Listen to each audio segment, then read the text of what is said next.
அனைவருக்கும் வணக்கம். பாரம்பரிய திருவள்ளுவர் குல வம்சம் பிரசன்ன ஜோதிடர் சுபமாரிமுத்து திருப்பூரிலிருந்து இந்த பதிவு உங்களுக்காக. 30 ஆண்டு காலமாக ஜோதிடம் பார்த்து வந்துள்ளேன். இன்றைக்கு உங்களுக்கு ஒரு அற்புதமான ஒரு விஷயத்தை சொல்லப்போறேன். பிரம்மகத்தி தோஷம் எதனால் வருகிறது அப்படின்னு நீங்க தெரிஞ்சுக்கணும் இல்லையா? ஒரு ஜாதகத்துல குரு சனி சேர்க்கை இருக்கிறவங்களுக்கு பிரம்மகத்தி தோஷம் வரும். 9ஆம் இடம் என்பது காலச்சக்கரத்துக்கு 9 குரு, 10 சனி. இது தர்ம கர்மாதிபதி யோகம்.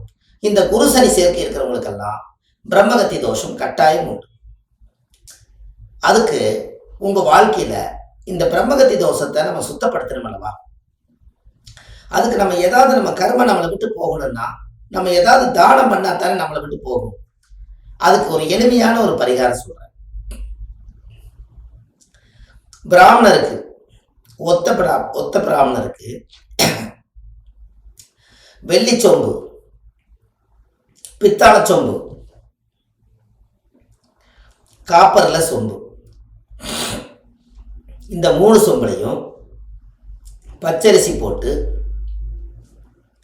வியாழக்கிழமை அல்லது சனிக்கிழமை ஒரு புது தட்டில் மஞ்சள் வேஷ்டி துண்டு வெத்தலை பாக்கு காணிக்கெல்லாம் வச்சு, இந்த நாள் என்னுடைய பிரம்மகத்தி தோஷம் என்னை விட்டு இதோட நிவர்த்தி ஆகட்டுன்னு சொல்லி பிரபஞ்சத்துக்கிட்ட வேண்டிட்டு பிராமணர் கையில கொண்டு போய் நீங்க தானம் கொடுத்துட்டீங்கன்னா அன்னையோட உங்களுடைய ஜாதகத்தில் இருக்கிற பிரம்மகத்தி தோஷம் உங்களை விட்டு போயிடும்.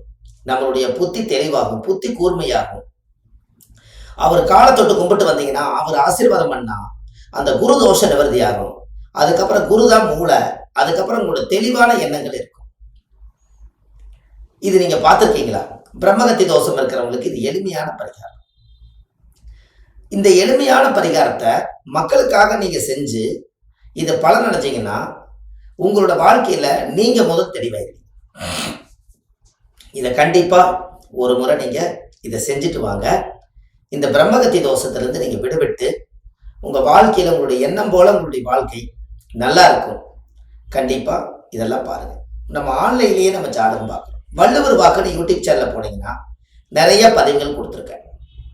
அதையெல்லாம் நீங்க பார்த்து உங்க வாழ்க்கையில நீங்க நிறைய விஷயத்தை நீங்க தெரிஞ்சுக்கலாம். கண்டிப்பா ஒரு முறை பாருங்க. அடுத்த பதிவில் உங்களை சந்திக்கிறேன். சுபமாரிமுத்து. நன்றி, வணக்கம்.